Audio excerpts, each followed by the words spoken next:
Assalamualaikum warahmatullahi wabarakatuh. Baik, terima kasih atas Waalaikumsalam. kehadiran peserta kuliah ke-6 pada hari ini. Ini kuliah perdana. Saya ingin menjelaskan tentang aturan main yang tata caranya. Jadi sama seperti mata kuliah lain, itu ada 16 kali pertemuan. 16 kali pertemuan itu 14 kali yang berisi materi, yang 2 lagi itu adalah UTS dan UAS. Ujian tengah semester dengan ujian akhir semester. Nah, khusus untuk PA6 itu karena di kita adalah perancangan kawasan, itu akan dibagi menjadi 2 tugas. Satu tugasnya tugas kelompok. Nanti Anda akan diminta membentuk kelompok 2 sampai 3 orang ya. Nanti akan mendapat tugas untuk analisa kawasan. Analisa kawasan itu tidak secara perorangan, tapi dilakukan secara berkelompok.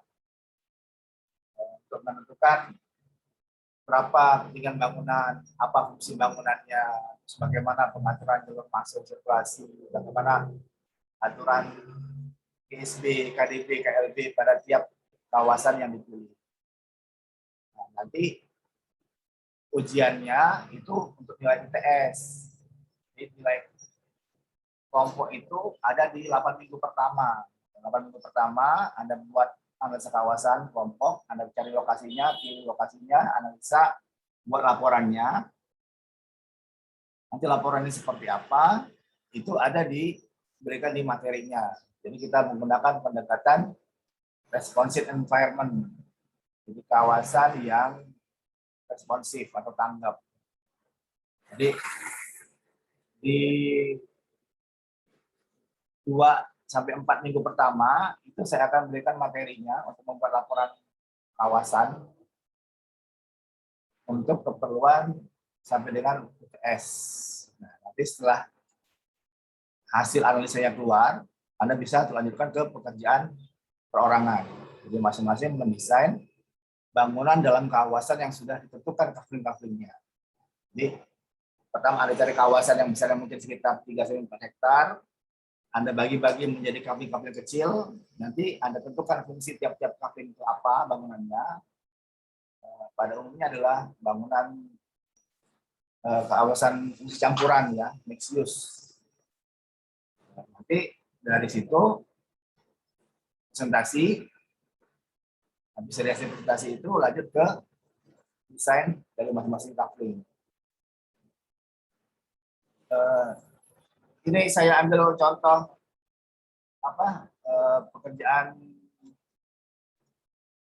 rekan Anda sebelumnya ya. Ini bukan contoh yang bagus bukan, tapi contoh pekerjaannya saja ya. Nanti Anda akan membuat misalnya ini ada perencanaan bangunan A, bangunan B, bangunan C. Mungkin A ini adalah mall kali ya, atau perkantoran dengan mall dan ada apartemennya. Dan bangunan B ini adalah kantor sewa yang utamanya, ada hotel dan ada pusat perbelanjaan. Yang C ini mungkin ada rumah sakitnya, ada apa? Intinya adalah dalam tiap bangunan dalam satu kafling itu memiliki paling enggak 3 fungsi. Ada fungsi huniannya, bisa berupa apartemen ya, atau asrama, atau hotel, atau rumah susun. Terus ada fungsi perkantorannya ya, untuk bisa kantor hukum, bank, apapun ya. Satu lagi adalah berupa komersilnya, pertokoannya. Bisa berupa mall, pasar, atau toko-toko hypermart ya, supermarket itu boleh. Jadi dalam satu bangunan itu paling nggak ada 3 fungsi yang berada di dalamnya. Makanya kita bicara soal mixed use, fungsi campuran. Dan bangunannya pun simbolnya bentuknya adalah mid high rise ya, mid rise. atau medium ketinggiannya menengah dari ketinggian 8 sampai 20 lantai. Jadi ketinggiannya itu tergantung dari berapa perhitungan KDB KLB dan komersial atau perhitungan ekonomi yang memenuhinya. Jadi nanti dalam kerjaan kelompok, Anda tidak hanya menentukan apa fungsi bangunan di tiap kafling, tapi juga memastikan bahwa fungsi bangunan tersebut secara ekonomi juga layak. Dan itu nanti dibahas di 2-3 minggu pertemuan pertama. Ini analisa, jadi Anda akan cari lokasi ya. Ini misalnya di kawasan ada 3 hektar ya. Anda pilih lokasinya, kemudian Anda buat batasan site-nya, apa saja yang batas site-nya, kemudian Anda tentukan fungsi-fungsi bangunannya ya. Silakan ya. Blok A pada kawasan fungsi super blok untuk bangunan apartemen atau office.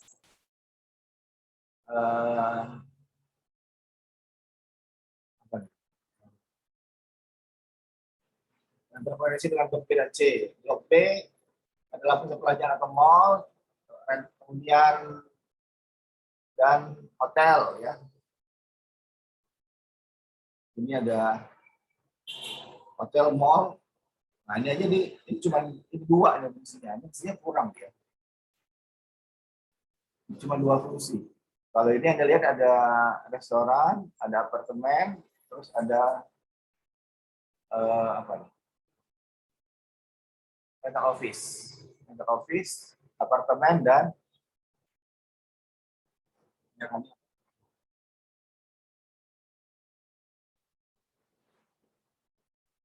apartemen dan rental office. Mesti ada 3 ya. Ada hunian, ada pertokoan, ada kantoran. Nah ini bagian bawah adalah tugas perorangan. Jadi setelah Anda tentukan fungsi-fungsi ini dengan bentuk masa bangunannya, dengan jumlah lantainya berapa per fungsi bangunan, kemudian baru Anda mendesain untuk ini untuk per kafling yang Anda pilih. Misalnya lagi ya, bangunannya, analisanya nanti ya, analisa legibility, permeability, dipilih local connection. Ini juga akan dibahas pada waktu pertemuan kuliah ya. Ada tipe jalan,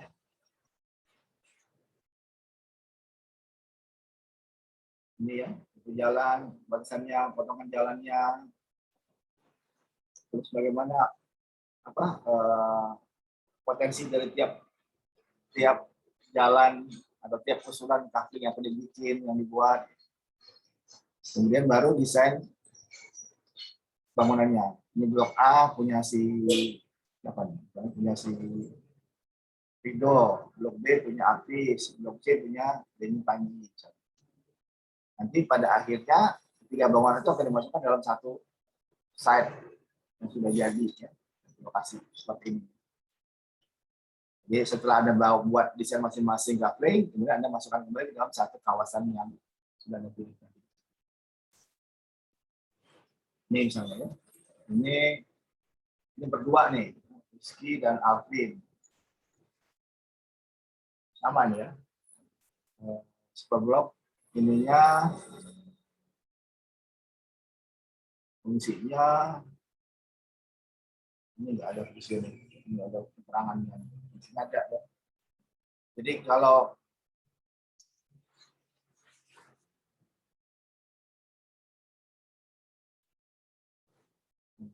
cari tempat tinggal dan mau bisnis ini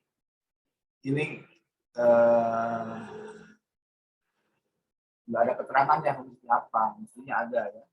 Kita tahu di bawahnya apa. Untuk kantoran atau hotel atau apartemen.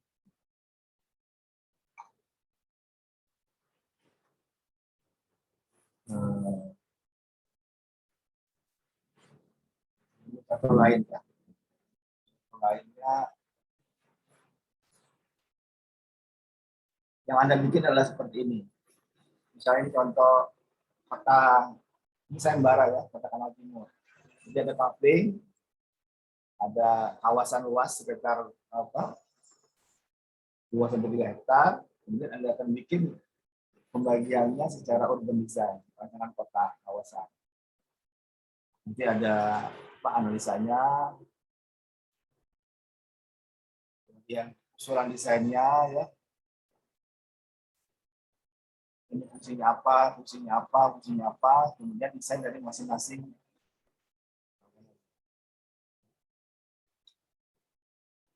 Ini penjelasan tentang apa aja fungsi atau konsep yang akan ditawarkan. Ini akses jaringan, terus jaringan pejalan kaki, pedestrian, ini ruang terbukanya, ini retailnya, bagaimana fungsi dan kawasan itu saling menunjang ya. Ini pembagian untuk fungsi bangunannya. Jadi ada pusat eceran, grosir, ada menara kantor, ada apartemen, ada shopping mall, ada hotel. Ya. Kita buat seperti ini. Jadi dalam satu kawasan itu ada beberapa macam bangunan dengan fungsi-fungsi yang sifatnya fungsi campuran. Nah, ini potongannya ya, potongan apa? Ini ilustrasi untuk. Nah, untuk kerjaan kelompok itu Anda bikin analisa seperti ini. Nanti untuk pekerjaan perorangannya Anda bikin desain di tiap kafe yang Anda pilih. Kalau Anda pilih kafe yang ini, berarti ini desainnya di sini. Nanti fungsinya apa? Fungsi apa itu tentukan pada waktu penetapan analisa kawasan per kelompok. Jadi kalau saya tetapkan bahwa di sini adalah fungsi utamanya adalah apartemen dengan grosir atau retail, nanti desain Anda adalah memenuhi fungsi itu. Jadi jangan sampai beda. Misalnya, ini perkantoran kelas A, terus ini ada lifestyle F&B destination, jadi nggak beda nih. Kalau ini kan shopping mall. Nah, nanti perancangan bangunan di kawasan ini memenuhi fungsi-fungsi yang sudah ditentukan tadi. Ada hunian kantor, ya. Smart office, home office, Soho, ya.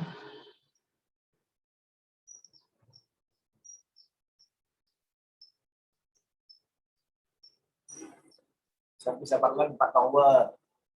Nah, fungsi yang ada bikin tadi harus sesuai dengan penetapan di sini.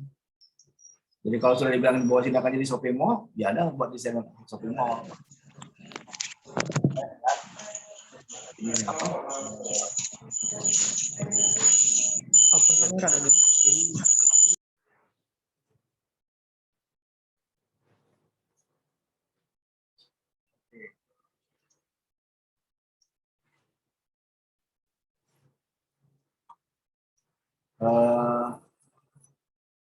Selanjutnya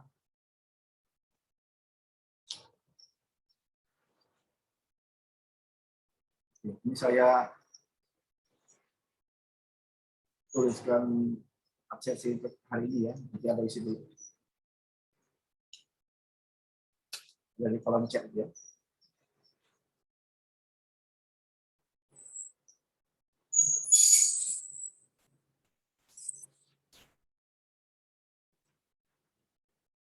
Isi hanya sesuai dengan mata kuliah yang Anda pilih. Kalau PA6 masuk PA6 saja. Absennya sesuai dengan absen Zoom. Kalau isi yang lain, kalau isi yang lain nanti tahuan ini ya. Waktu timestamp-nya beda. Oke, jadi secara garis besar kita akan merancang bangunan dalam kawasan dengan tugas pertamanya itu adalah analisa kawasan secara kelompok, kemudian tugas perorangannya adalah desain fungsi-fungsi bangunan di kawasan yang sudah ditetapkan sebelumnya. Nah, karena ini pekerjaannya banyak dan waktunya itu pasan ya, harap Anda mengerjakan sesuai dengan jadwal yang sudah ditentukan. Kalau Anda lihat di e-learning, ya, itu sudah dibagi ke berbagai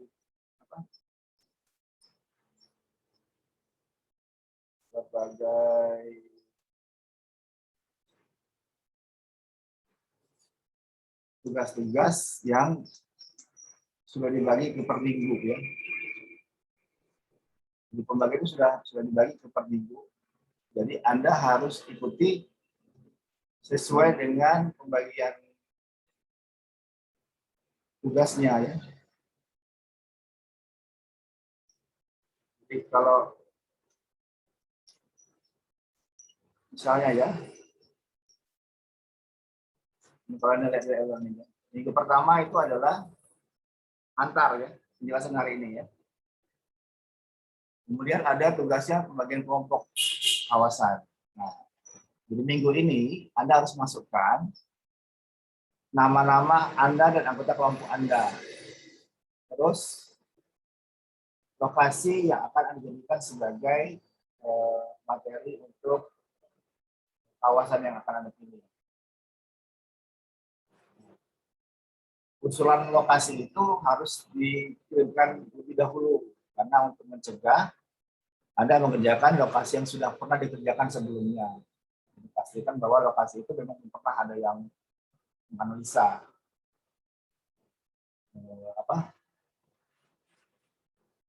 dan memasuki persyaratan yang sudah ditetapkan. Jadi jangan 20 hektar terlalu besar, ya. Jangan juga cuma 1 hektar terlalu kecil. Pastikan bahwa fungsi-fungsi yang nanti akan Anda tempatkan itu cukup. Jadi jangan terlalu besar, jangan terlalu kecil. Nah, minggu berikutnya itu Anda sudah mulai masukin kawasan terpilih. Jadi scan foto yang mana yang sudah disetujui, ya. Jadi yang minggu pertama ini adalah mengusulkan, yang kedua itu adalah kawasan terpilih itu sudah di data berapa besarnya, batas-batas mana aja. Pekerjaan ini sebenarnya bisa sekaligus, ya. Jadi bisa minggu pertama sudah Anda bisa masukkan kawasan yang sudah lengkap datanya. Karena itu kan lebih memudahkan, ya, daripada Anda cicil ini cuma fotonya aja, terus minggu depan baru cari datanya, kan sekalian, cari data itu kan bisa sekalian. Nah, tugas-tugas itu harus masukkan sesuai dengan jadwal e-learning-nya, ya. Jangan sampai terlambat, karena sistem e-learning itu ada sistem minus, ya. Kalau Anda misalkan masuknya terakhir itu hari Senin jam 5, Anda masukin 5.01, 5.02, yang 5 lewat, itu di sistem sudah langsung dicatat, Anda terlambat 1 menit, Anda terlambat 2 menit. Apalagi yang terlambat sampai 2 hari, sampai 1 minggu, itu datanya secara komputer terdata. Nah, kalau dia terlambat, itu ada pengurangan nilai secara otomatis. Jadi pastikan lebih baik lebih segera memasukkan dibanding terlambat. Nanti kalaupun ada salah atau ada revisi, Anda bisa timpa lagi filenya. Anda bisa update lagi filenya. Nggak masalah, karena datanya sudah masuk duluan. Jadi jangan nunggu sampai sempurna baru dimasukin, tapi masukinlah sesuai dengan. Nah, nanti di minggu-minggu ini saya akan beri materi, ya. Minggu kedua atau minggu depan itu ada probability, variety, dan eligibility. Minggu berikutnya ada robustness, visual. Minggu berikutnya ada analisa kawasan terpilih, ya. Minggu keempat, ya. Kemudian konsep kawasan terpilih. Jadi setelah Anda analisa, Anda bikin konsep kawasannya seperti apa. Minggu ke-7, ke-8, ya. Ini sudah mulai presentasi ini. Nah, Anda dapat mempelajari materi itu lebih awal, ya. Jadi Anda bisa baca dulu semuanya lebih awal, jadi Anda bisa lebih paham. Pada waktu saya memberikan materi, itu Anda sudah punya gambaran kira-kira apa yang akan dikerjakan. Ini saya sudah bagi sesuai dengan materi yang diajarkan. Nah, terakhir itu adalah portfolio. Portfolio yang ini, kelompok itu sudah berisi dengan desain perorangannya. Jadi pada waktu ada minggu ke-13 atau minggu ke-12 itu sudah mulai mendesain bangunan kampung terpilih. Pada saat ujian akhir semester itu produknya adalah berupa X-banner yang berisikan materi yang merangkum semua produk Anda, baik dari analisa kawasannya, analisa bloknya, yang tadi saya tunjukkan di gambar tadi ya.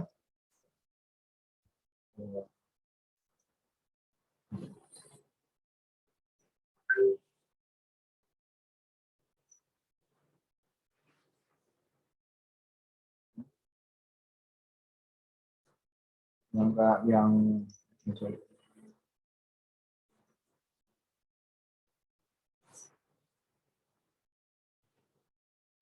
gambarin tadi ya.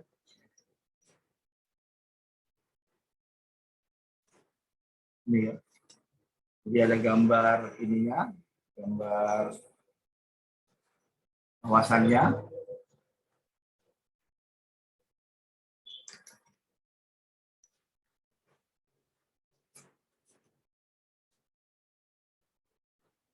Kawasan ya.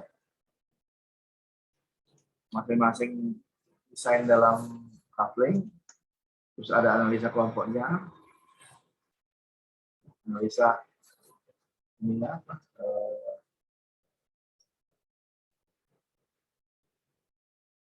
Bangunannya, masanya, analisa kawasannya, kemudian ada pekerjaan masing-masing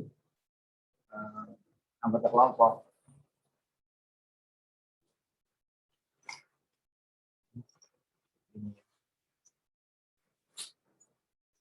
Ada banyak contohnya sebenarnya. Ya, ini hanya beberapa saja yang saya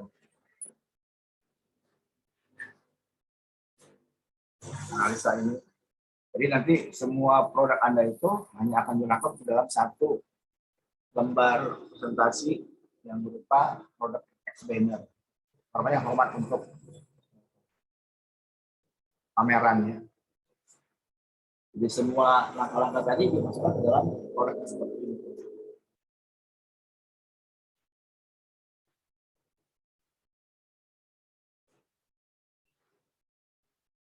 Oke. Sampai di sini ada yang mau tanyakan sebelum kita masuk ke materi. Silakan kalau ada yang mau tanya.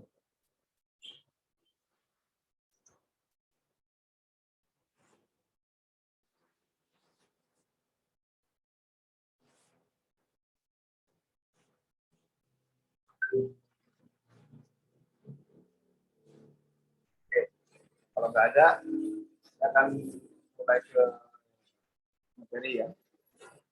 Jadi kalau PA6 itu adalah perancangan dengan konteks kawasan. Ya. Kawasan ini gambarnya kita bicara tentang perkotaan, bukan di pedesaan, bukan di periferi pinggiran kota, tapi di kota. Ya.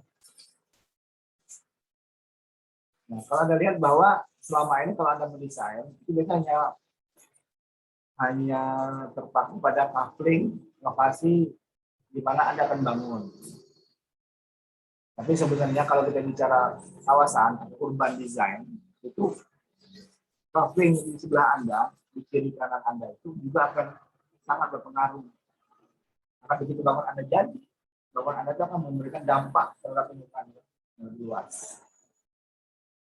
Nah, makanya di P6 itu ada akan diperlukan analisa lingkungan, ya. Kondisi sekitar tapak, ukuran luas, kontur hasil pohonan, sebagai kaki, sebagai kendaraan, pemandangan. Jadi selain Anda lakukan di pekerjaan analisa tapak di semester sebelumnya, tapi juga akan mengkaitkan dengan coupling yang berada di sekitarnya. Jadi kita nggak bicara soal tangga kiri kanan, tapi juga bahkan dalam radius 2 hektar, bahkan dalam kawasan pusat kota. Nah, mixed use itu adalah salah satu ide yang mendasari bangunan yang berada di pusat kota. Jadi bangunan pusat kota nggak boleh cuma satu fungsi aja, nggak boleh cuma rumah, tempat tinggal aja atau kantor aja. Tapi satu bangunan itu sudah harus menjadi kota sendiri. Jadi dia tempat tinggal, dia tempat kerja, tempat sekolah, tempat main, tempat belajar, dan juga tempat untuk hiburan. Jadi komplit.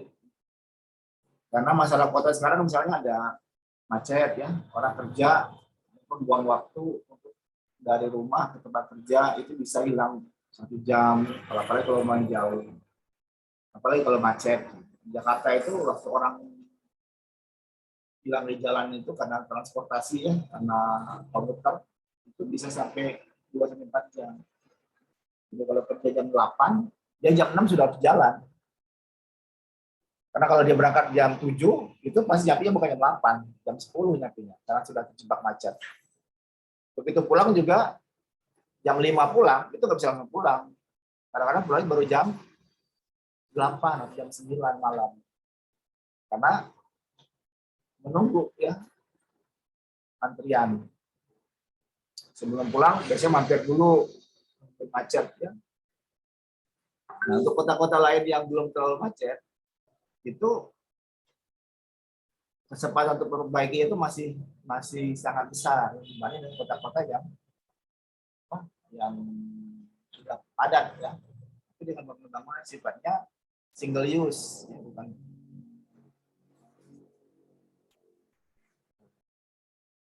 Jadi teori ini menekankan bahwa lingkungan binaan adalah bagian tidak bisa terpisahkan dan memberikan kontribusi terhadap kehidupan manusia. Jadi hal terpenting ini adalah kualitas hubungan antara manusia dengan tempat itu meningkat ya. Jadi pada dasarnya teori responsive environment itu terdiri dari 7 ya, atau kriteria-kriteria yang harus dipenuhi agar dia menjadi lingkungan yang responsif. Dia ada namanya permeability. Permeability adalah alternatif rute ya. Ada namanya variety. Variety adalah keberagaman fungsi. Jadi satu tempat, kalau kita bicara permeability, hanya tempat-tempat yang punya akses yang bisa digunakan. Kalau Anda mau ke pasar, tapi akses ke pasar yang sulit, jauh ya, mungkin Anda nggak akan pergi ke pasar, nggak cari alternatif lain, karena aksesnya menjadi hambatan. Apalagi kalau sekarang sudah ada teknologi ya, daripada harus buang waktu keluar pakai kendaraan umum atau pakai motor, mobil, dari parkir, sekarang pakai Gojek atau Grab, kirim, lebih gampang ya, jadi nggak perlu harus capek-capek. Nah itu kualitas kemudahan akses itu dan banyaknya akses itu namanya permeability, permeable ya, mudah ditembus ya, mudah dijangkau. Variety itu adalah berbicara tentang berbagai macam fungsi. Ya. Satu tempat kalau cuma ada satu fungsi aja itu enggak responsif. Anda belanja di supermarket yang segala ada, yang kayak Indomaret, Alfamart, kenapa menjadi sangat booming ya? Karena orang bisa satu tempat dapat semua, mau beli apa aja. Beda kalau Anda misalnya ke toko khusus bilang, ke apotik hanya beli obat aja kan, Anda nggak bisa beli apa, beli yang saya mau beli anduk, sering ada, pokoknya nggak jual. Nah, untuk karena kalau ada lihat beberapa fungsi itu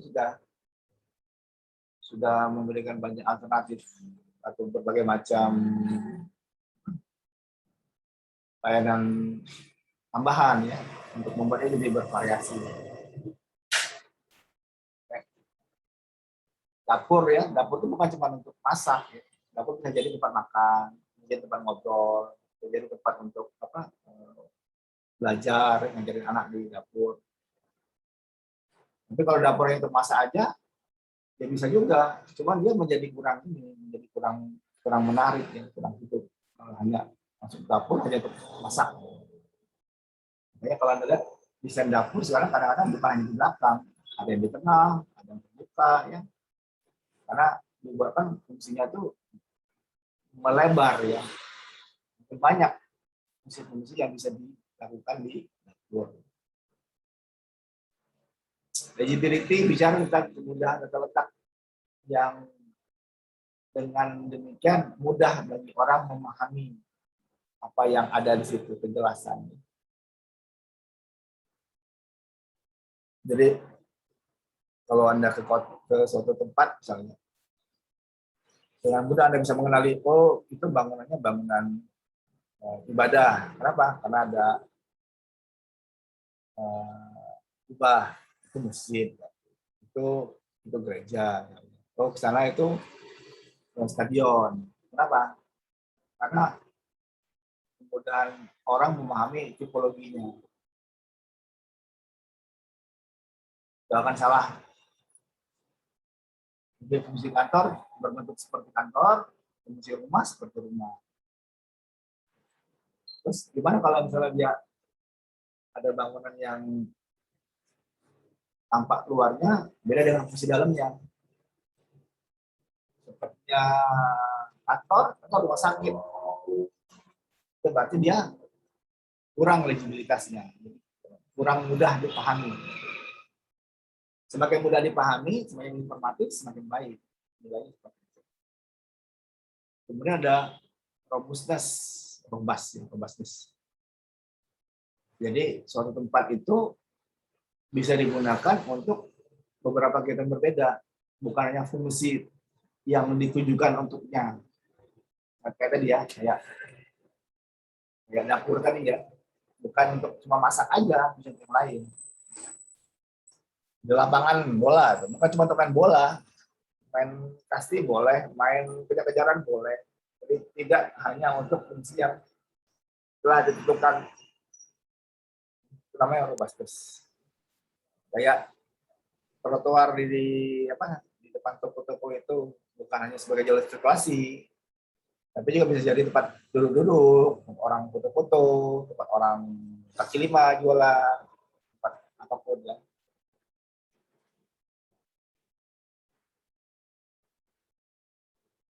Empat fungsi pertama ini bicara soal bagaimana kualitas kawasan ya. Nah, tiga fungsi berikutnya ini bicara tentang bangunannya. Jadi visual appropriateness ya, kesesuaian visual. Jadi kemudian suatu tempat dikenali karena pilihan fungsi yang tersedia. Jadi visual appropriateness itu ada kaitan dengan legibility. Dari legibility bicara soal kemudahan tata letak, visual itu tentang penampilan bangunan. Toko roti seperti toko roti sesuai. Holland Bakery, lama-lama Holland Bakery-nya ya. Nanti ini juga jadi salah satu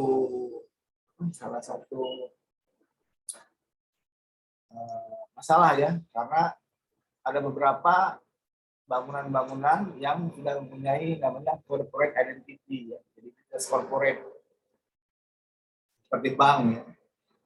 Mau di mana aja lokasinya ya seperti itu bentuk bangunannya. Ya, bank BCA aja atau bank Mandiri sudah ada warnanya ya kan, warna biru gelap ya, menganamon ada kuningnya, itu sudah merupakan apa, corporate identity berkaitan dengan kesesuaian visual.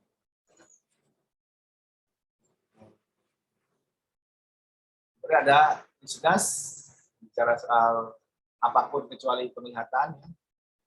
Misalnya roti kita kenal dengan adanya orang aroma roti ya, minyak wangi. Tanpa lihat pun kita bisa tahu ini jual minyak wangi karena ada indera lain yang bisa dimanfaatkan untuk memperkaya pengalaman ruangnya.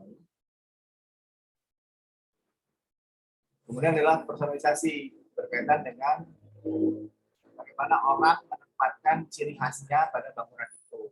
Ini terutama untuk bangunan-bangunan yang sifatnya massal ya, kayak rumah susun, apartemen, ya, di mana semua bangunan sama ya.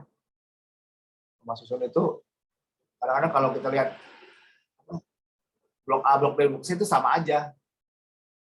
Bayangkan kalau Anda punya datang ke tempat rumah susun yang ada ratusan kamar dengan ada 5 atau 7, 10 bangunan yang sama ya. Untuk mengenali rumah si A ada di mana terus sulit. Nah, itu kalau personalisasi itu memberikan kemampuan orang untuk melakukan modifikasi terhadap tempatnya atau bangunannya sehingga dia merasa lebih memiliki. Jadi mungkin catnya untuk pintu rumahnya beda sendiri. Yang lain warnanya hitam, dia warnanya merah sendiri. Itu kemampuan personalisasi. Nanti kita akan pelajari lebih lanjut di pertemuan berikutnya. Nah, nanti ke semua kualitas ini itu harus ada terapkan pada lokasi yang Anda akan kerjakan. Pada pelaksanaan teori akan diajarkan bertahap sejalan dengan temuan dari para mahasiswa. Teori dan penjelasan penggunaan lembar kerja diajarkan pada pertemuan di awal. Kemudian aplikasi lembar kerja serta desain bertampak pada pertemuan selanjutnya. Pada dasarnya, mahasiswa mengikuti 2 kegiatan utama. Itu kita kelompok, satu kelompok berisi 2-3 orang maksimum. Untuk membahas analisa kota, sesuai dengan teori eksperimen, dan berikutnya kita perorangan, yaitu masing-masing merancang bangunan yang telah dianalisa sesuai dengan kelompok yang tadi. Kegiatan analisa kawasan secara kelompok harus diselesaikan dalam waktu 8 minggu pertama, sedangkan kegiatan perancang perorangan akan diselesaikan dalam 8 minggu berikutnya. Pada 4 minggu pertemuan awal akan dijelaskan secara umum 7 aspek dari responsive environment yang tadi kita bahas. Dengan pembahasan pengalaman kerja sesuai dengan urutan aspek yang ada. Jadi kalau Anda lihat di e-learning, itu nanti ada bukunya sudah saya bagi per bab. Di setiap akhir bab itu ada namanya design sheet atau lembar kerja atau lembar desain ya. Nanti Anda mengisi atau melakukan kegiatan yang seperti yang tertulis dalam lembar kerja tersebut. Sebagai materi kajian, lahan yang harus dianalisa haruslah kawasan perkotaan. Jadi harus di tengah kota ya, jangan ngambil di pinggir atau di luar ya. Dengan luas lebih kurang 2-4 hektar. Lokasi harus berada di tengah kota ya, kait dengan berbagai fungsi campur yang ada. Jadi ada unsian, komersil, industri, perkantoran. Cari lokasi yang fungsinya tidak hanya satu. Jadi kalau misalnya Anda cari di komplek perumahan, itu sudah salah. Karena itu pasti cuma fungsinya cuma hunian saja. Carilah di besar-besar kota, ya. Salah satu cirinya adalah dia biasanya diakses oleh kendaraan umum. Jalan-jalan yang berbagai moda transportasi ada. Setiap kelompok menganalisa kawasan berbeda dengan pendekatan teori yang sama. Setiap materi yang akan dibahas harus mengikuti lembar kerja yang telah disediakan. Di buku itu nanti ada lembar kerjanya.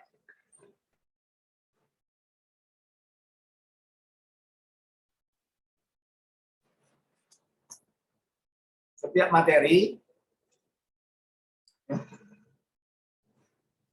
harus mengikuti lembar kerja yang disediakan. Format dan bentuk penyajiannya juga sesuai dengan lembar kerja yang ada. Pembahasan materi kelompok ini hanya dibatasi pada 4 aspek, ya, probability, variance, dan probabilitas. Sedangkan 3 lagi berkaitan dengan tugas perorangan.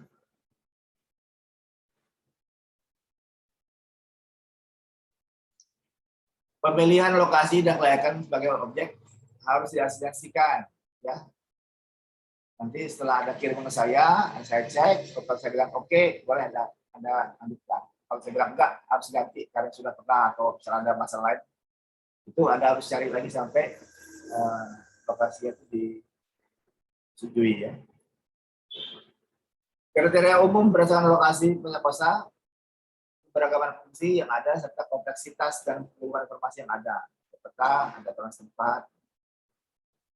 Setiap kelompok memiliki kajian kawasan yang berbeda dan setidaknya tidak berdekatan. Jadi jangan Anda pilih lokasinya sama, cuman beda gang atau ada depan. Sebaiknya agak berjauhan.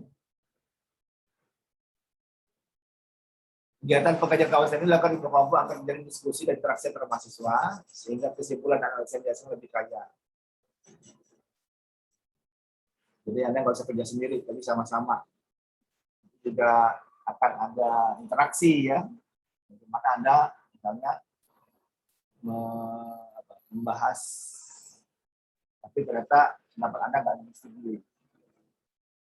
Ini juga sebagai bahan untuk latihan, exercise, ya. Kalau Anda bekerja dalam satu biro, ya, kan tidak semua kerjaan saya itu kerja sendiri, banyak yang dia bersama dengan pihak lain, cuma ya lain, orang sipil, orang ME, orang sipil, tapi bisa juga dengan sesama arsitek yang lain yang kerjakan di satu proyek yang sama. Nah, ini sama, ini adalah latihan, ya. Jadi jaga supaya jangan sampai kerja sendiri, nggak bisa terima pendapat orang lain. Itu latihannya di sini. Kalau latihannya di kuliah itu Anda masih boleh salah. Jadi kalau misalnya di tempat kerja, Anda nggak boleh salah lagi. Karena kalau salah bisa-bisa Anda kena pecat. Ya.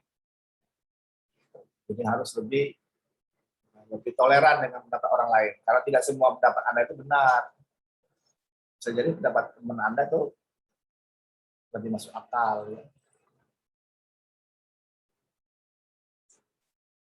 Jadi mahasiswa akan merancang bangunan berdasarkan fungsi, bentuk tapak yang ada, untuk kemudian membuat analisa tapak yang bersesuaian dengan fungsi yang telah ditentukan tersebut.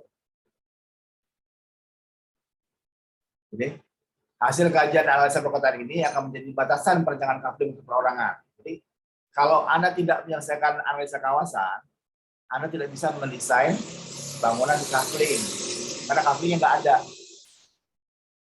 Untuk membuat kafling mana yang akan dirancang, Anda harus buat dulu analisa kawasannya.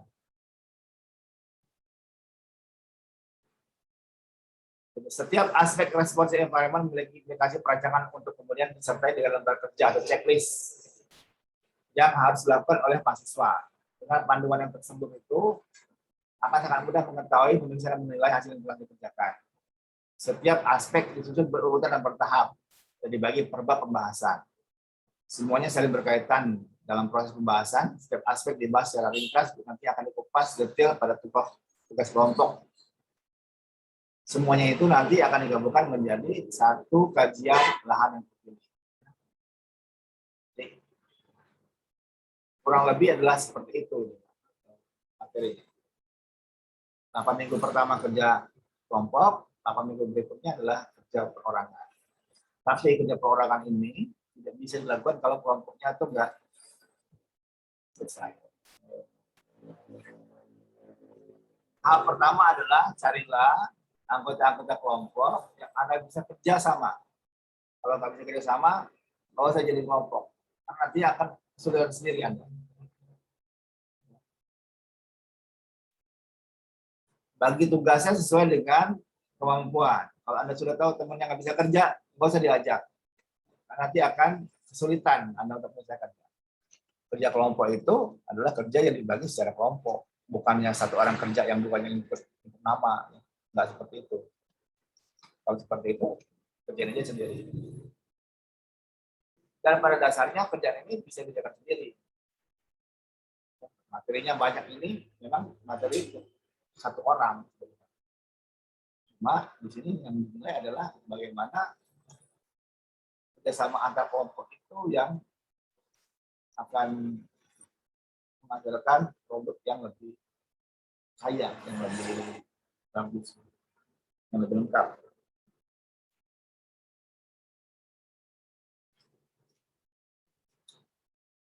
Oke.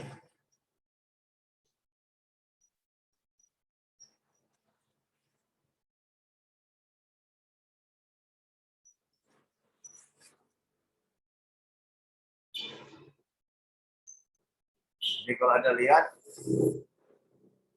sekali pertemuan ini, ya, pengantar, vulnerability, variety eligibility, robustness, visual robustness, terus analisa kalau terpilih. Jadi minggu keempat itu sudah mulai membuat gambar terpilih.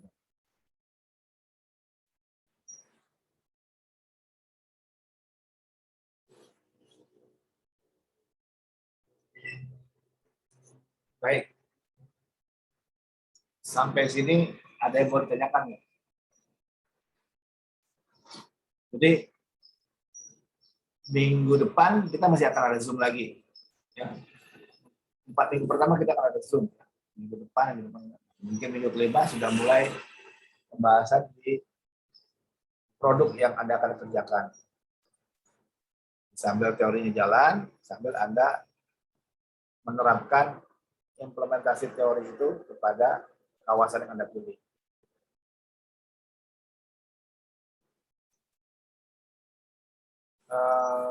Nanti pada saat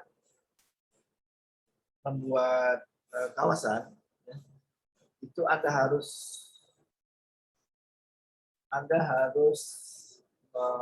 data kawasan existing. Bangunannya apa saja, bangunan tertinggi yang mana, terus fungsi yang sekarang apa, yang ada apa. Kemudian Anda harus membuat simulasi 3 dimensi terhadap lokasi yang akan Anda bahas. Jadi ada kondisi awal, 3D-nya, terus kondisi akhir atau finalisasinya setelah dengan rancangan urban design yang baru.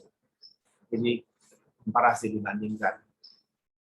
Nah, yang contoh-contoh yang tadi saya berikan itu nggak ada ini produk komparasinya. Ada yang sedikit tapi sih nggak itu filenya. Saya bisa tampilkan di sini.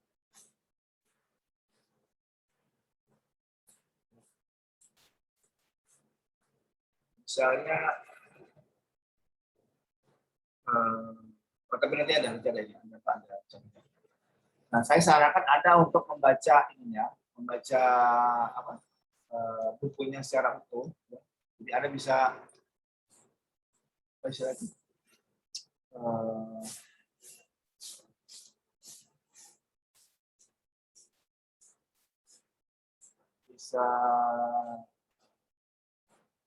lebih dulu ya,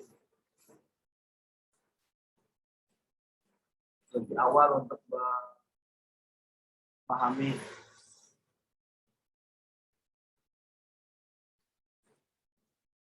teorinya. Ini bukunya.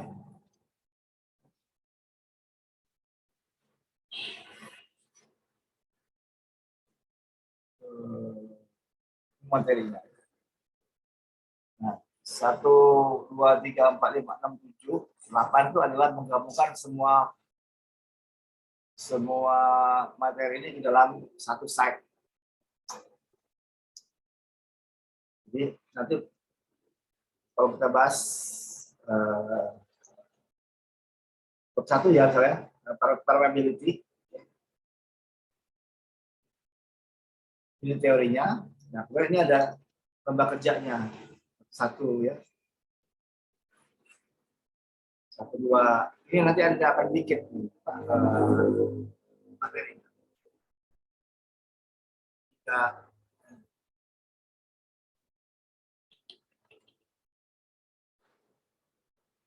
Jadi ada teori, ada desain implikasi, ada lembar kerja. 1/4 checking box size. Ini sudah masuk ke bab 2, variasi. Bab 2 ini nanti ada 21, Ini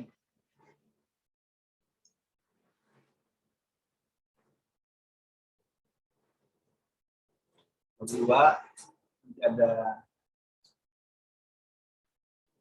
21 menentukan fungsi dari satu tapak. Nanti ada 22 menentukan pedestrian flow atau mengatur pedestrian flow. Nanti ada 23 bagaimana membuat fungsi bangunan itu saling bersinergi atau mengkaitkan yang tidak inkompatibel dan tidak sesuai itu bagaimana meletakkannya. Jadi misalnya ada bengkel di sebelahnya ada rumah sakit, gimana caranya supaya itu nggak saling ganggu, atau pasar, ada sekolah. Dan 24 menghitung nilai proyek dari bangunan. Jadi nanti bangunan tidak hanya desain bagus, tapi juga desain yang menentukan baik secara ekonomi, sosial maupun politik. Kita akan hitung secara pasti ekonomi. Kita hitung project cost, project value, visibility-nya, kemudian baru ke feasibility.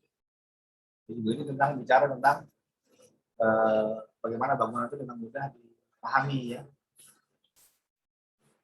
Nanti bicara tentang teorinya Kevin Lynch, tentang ages, path, node, district, dan map.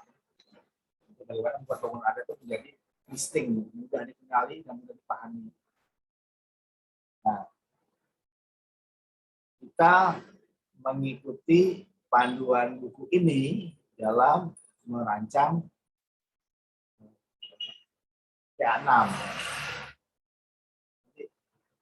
Ujungnya adalah ini.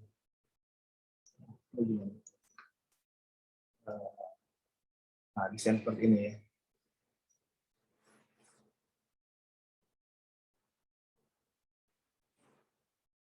Seperti ini. Jadi ada kawasan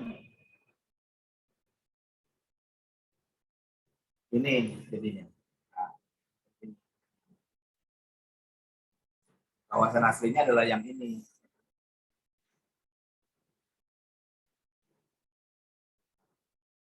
Ini hasilnya. Yang berubah menjadi produk. Jadi kalau ingin tahu bagaimana produk akhirnya, Anda bisa lihat di bab 8, putting it all together, menggabungkan semua kualitas-kualitas lingkungan itu jadi satu, dan menerapkan ke dalam kawasan yang baru.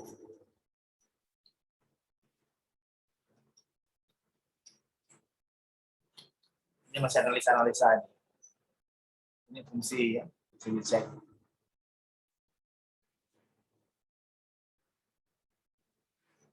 Oke. Nah, karena Anda tetap harus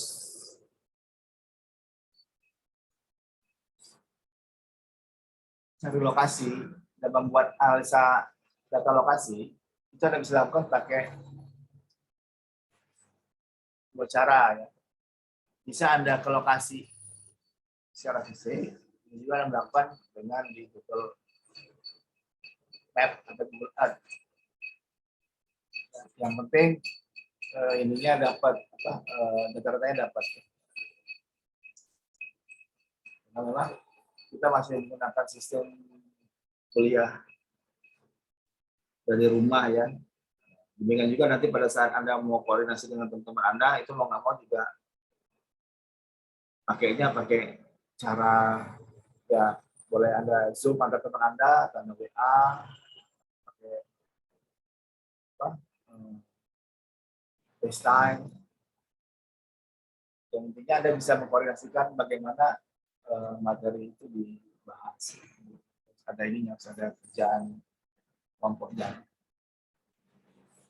Jadi nanti ada kawasannya, lokasi dalam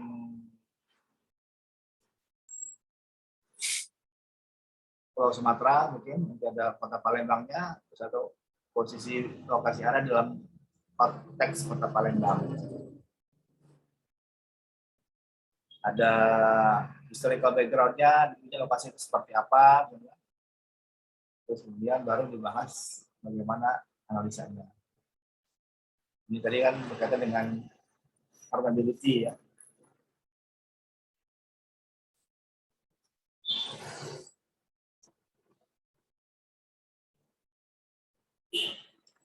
Oke.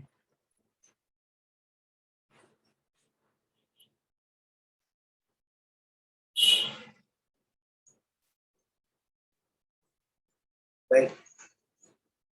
Sampai di sini ada yang mau ditanyakan? Sebelum Belum, Pak. ininya apa? Materinya. Kita akan mulai di minggu depan. Jadi tugas Anda sekarang adalah ada bentuk kelompoknya. Anda nanti dalam diskusi dengan teman-teman Anda. Kemudian Anda kirim nama-nama kelompok dengan usulan lokasinya. Jadi kalau usulan lokasi belum ada, cukup kirim nama kelompok saja, kirimkan ke email saya ya. Nanti materi untuk lokasi yang di mana Anda bisa kirimkan ke e-learning. Jadi semua materi-materi tugas-tugas itu dimasukkan ke e-learning. Hanya kalau ada masalah atau trouble ya, Anda nggak bisa kirimkan, tapi waktunya sudah hampir terlambat, Anda mepet misalnya. Tahu-tahu misalnya server di WP mati ya. Nah, Anda bisa kirimkan cadangannya ke email saya juga. Untuk pertanyaan-pertanyaan berkaitan dengan tugas atau materi-materi itu dibahas di WA Group. Tapi kalau untuk yang pengumpulan tugas-tugas itu kirimnya e-learning. Jangan kirim file materi itu di WA. Agar tercatat, kirimlah ke e-learning atau ke email saya.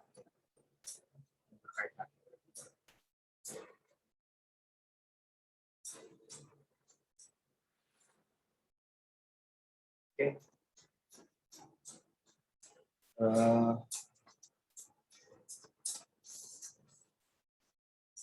Ini semuanya masih ada di kampung atau sudah di Palembang? Palembang, Pak. Palembang ya? Palembang, Pak.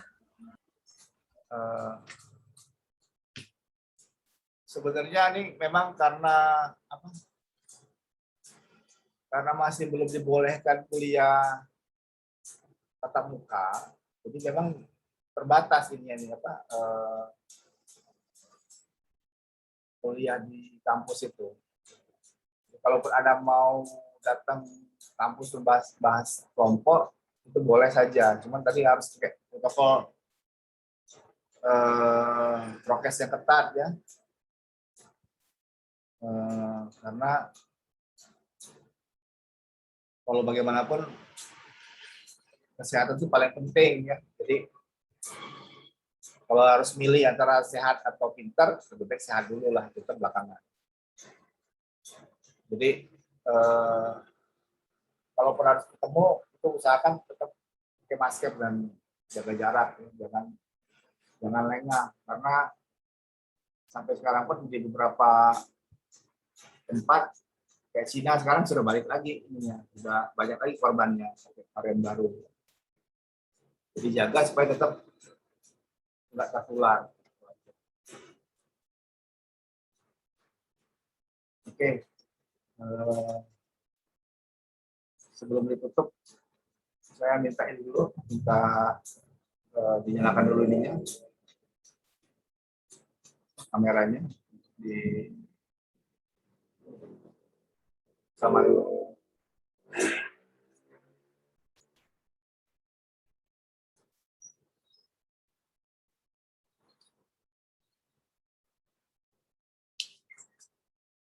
Oke.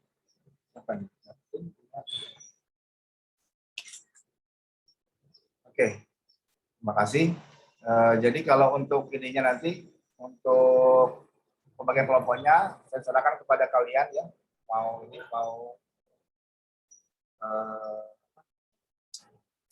bagi kelompoknya seperti apa. Nanti setelah dapat ilmu kelompoknya, Anda kirimkan hasilnya ke email saya atau ke WA. Nah, kalau untuk pemilik kelompok bisa kirim ke WA nggak apa-apa. Kelompok 1 siapa, kelompok 2 siapa.